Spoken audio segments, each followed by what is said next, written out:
about the research you were doing regarding C-sections. Now, this is not something that you will find too much about. There's an industry in C-sections as opposed to VBAC deliveries. Yeah, so I have a very personal story. My son was born via C-section. I told everybody before I had him that I wasn't going to have any drugs, no medications, just go in, and I was going to have quick labors because my mom did and my grandma did, and that's just how it was going to be for me. And then I was in labor for 42 hours with my son. I went to the hospital probably a little sooner than I should have, so I got there and I laid on my back and didn't move, and labor didn't progress much. So after hours of the doctors and nurses trying to tell me to just have a C-section, I finally did have a C-section. I was devastated mentally, physically, emotionally. They were pressuring you. Yes, yes. The doctor wasn't as much, but the nurses were like, just go do it. It's easy. I'm about to clock out right now. Yeah, Come on, yeah. The doctor respected, since the baby was fine. Obviously, if there was any concerns with the baby, that changes things. But there was no real concerns, so the doctor was okay with me waiting. He did let me know that he thought it would just be easier to just go have a C-section because 42 hours is a long time. So yeah, I was not in good shape after. I'd be feeding my son sometimes and just cry. I felt terrible. It was just not in a good place. And I knew it wasn't as good for my son also to be born via C-section. I knew that there are many benefits to a vaginal delivery. So fast forward 3 years.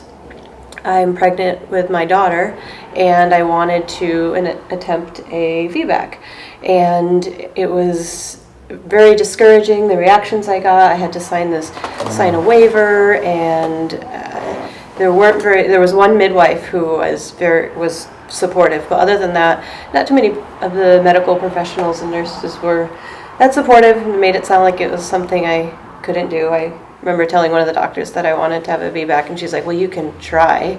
I was like, okay. So I felt like women should be encouraged, as long as there's nothing medically wrong, they should not be made to feel like they're broken and should be empowered. Our bodies are pretty amazing, and there's so many important steps in the birth process that are beneficial for not just mom, but baby as well. So I could talk a lot about it. I'm writing a book on the VBAC book, it's going to be called. So working on that, because it was night and day difference. So my daughter was born via VBAC. I was a successful VBAC, and everything about the experience was better. I was able to treat patients a couple days later. I was in a great place. My daughter just slept better. Everything was so much better about it. And everybody's experience is different, and so I always like to say that too. But if I can empower some more women to have the experience that I have, even though there are these blocks out there, it can be amazing.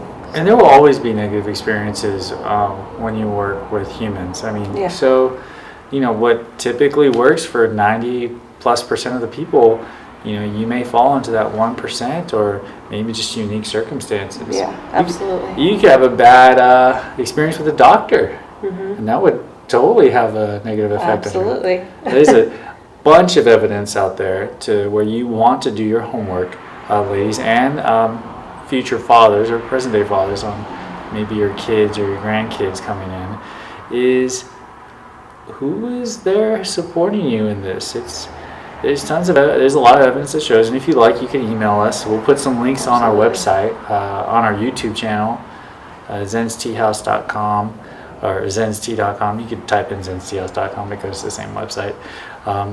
So yeah, that's really, it's almost frightening.